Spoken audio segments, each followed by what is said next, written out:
Alright, top three time. Number three on my list of my all-time favorite movies. We're going back to the 40s again.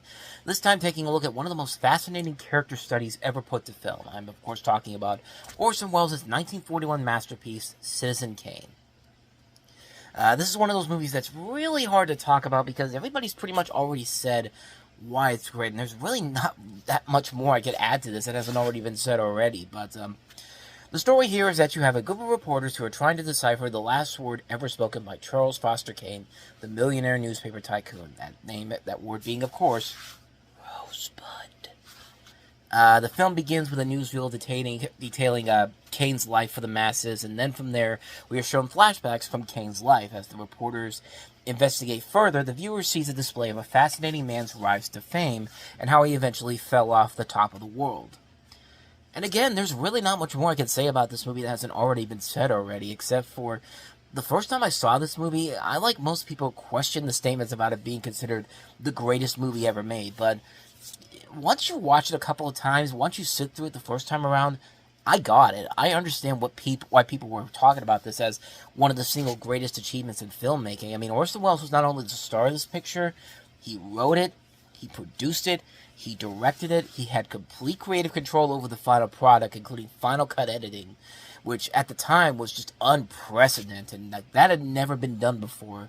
And it kind of eventually led into the ideas of the new Hollywood, which lasted much into the mid 80s, when, you know, there were a lot of great things that came out of that era, and it kind of all started with this movie here, and it did eventually pay off into a really incredible movie. I mean, it's a great character study about how one man goes from poverty to becoming one of the most powerful men in the world to lying in his deathbed, falling off the top of the world. I mean, the cinematography in this movie still holds up after all these years. I mean, this is a movie that's over 80 years old, and for this cinematography to be just as good as it was back then, it's amazing. That great shot of him as Kane, the old Kane, is walking down the hallway of his home by himself, and he's walking past those series of mirrors that make it look like there's more than one of him. The way that's shot, it's so beautifully put together.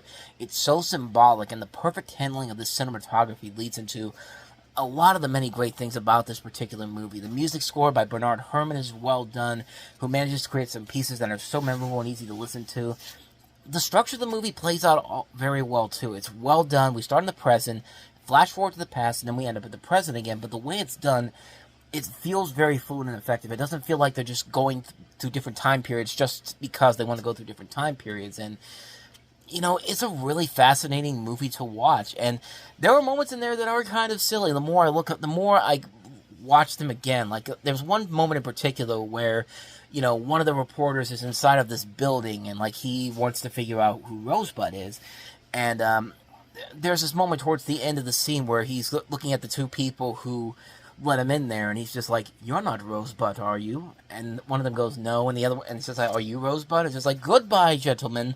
And then it ends with kind of this weird music that goes on in the background, like a wah wah wah wah wah music, like it's supposed to be like I don't know what it was, but I don't know what it felt like, but it felt like a comedy score a little bit there for a second. Like, am I supposed to get some comedy out of that particular segment? Like, it feels really cartoonish for some reason. It just kind of really feels out of nowhere for that particular scene. It's not that it's a bad scene in particular. It's still a well done scene, and it's just one of those things that I thought was kind of amusing when I watched it again not too long ago. But there are some really good transition shots too, like the scene where Kane finally has that moment where he just finally just destroys everything and just starts to snap. Like, there's this great transition where it goes from somebody talking to like, there's a guy talking about when Kane loses his wife, and then as soon as he says, that time his wife left him, and all of a sudden you see this cockatoo come up on screen. It's just like, I think the jump scare literally came from, of all things, Citizen Kane, which would make a lot of sense, because when that happened the first time, it's just like, Jesus, that cockatoo came out of nowhere, and it's just like there are some really cool transitions in this movie too, man. But I mean, honestly, really, that's pretty much all I could say about this movie that hasn't already been said already. I mean, Citizen Kane really is a true piece of cinema history. It's a great character study, a great story, great cinematography, great music. It's those perfect pieces of the puzzle coming together to make the greatest movie ever made. And it's definitely very much up there. One of my top favorites for sure. Definitely in the top 3, obviously. Yeah. Citizen Kane, my number 3 favorite film of all time. And just like that, we're coming down to the wire. 2 more films to go.